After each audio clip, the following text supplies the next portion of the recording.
Libre et solitaire, Guy de Rougemont, artiste inclassable, a rejoint le paradis des créateurs le 18 août dernier. Connu pour avoir été l'un des premiers à renverser les codes dans les années 70, c'était rare. Pour Guy de Rougemont, toutes les dérives de la peinture illuminaient le quotidien, se souvient le galeriste Pierre Passebon, très proche de l'artiste pour l'avoir exposé très souvent.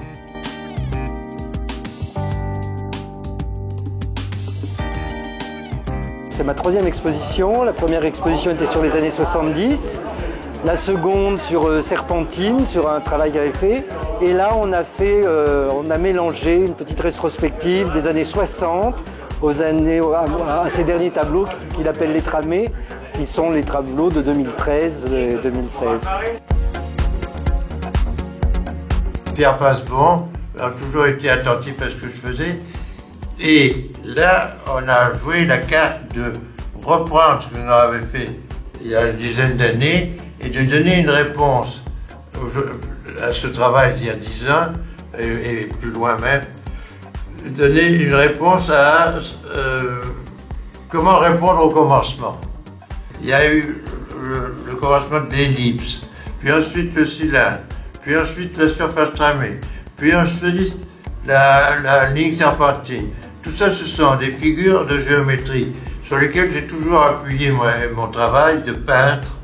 Et à chacun de ces chapitres, disons, correspond un travail sur l'art décoratif, un travail sur le monumental, dans les villes, dans les campagnes, dans les pays lointains.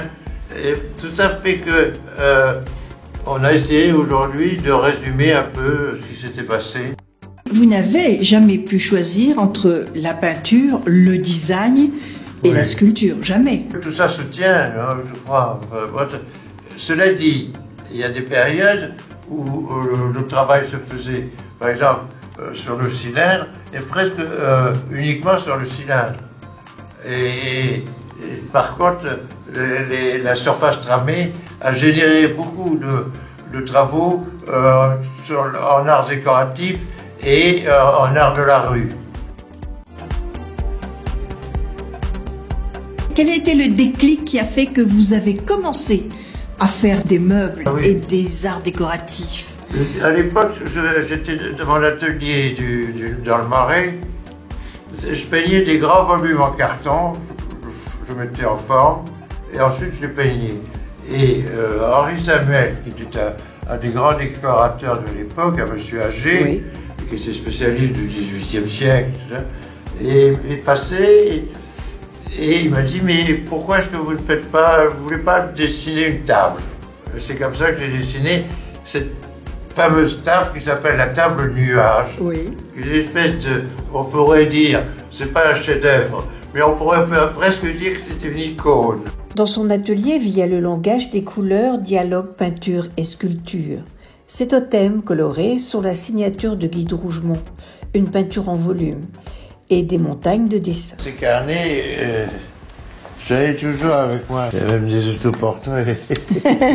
Dans les arts décoratifs, dans la peinture, vous avez ouvert un chemin, vous avez fait des choses que personne n'avait fait avant. Et vous continuez. J'ai toujours appuyé, comme je vous le disais tout à l'heure, j'ai toujours appuyé mes recherches sur des figures géométriques. Donc ça inscrit forcément ce travail dans une dimension universelle. Et j'ai trouvé mon équilibre.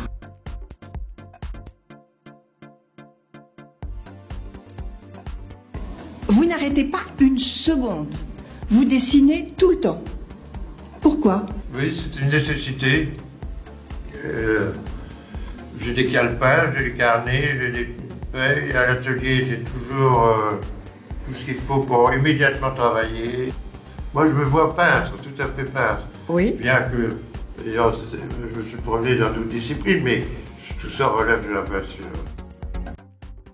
C'est dans les nuages que Guy de Rougemont donnera maintenant quelques couleurs au paradis.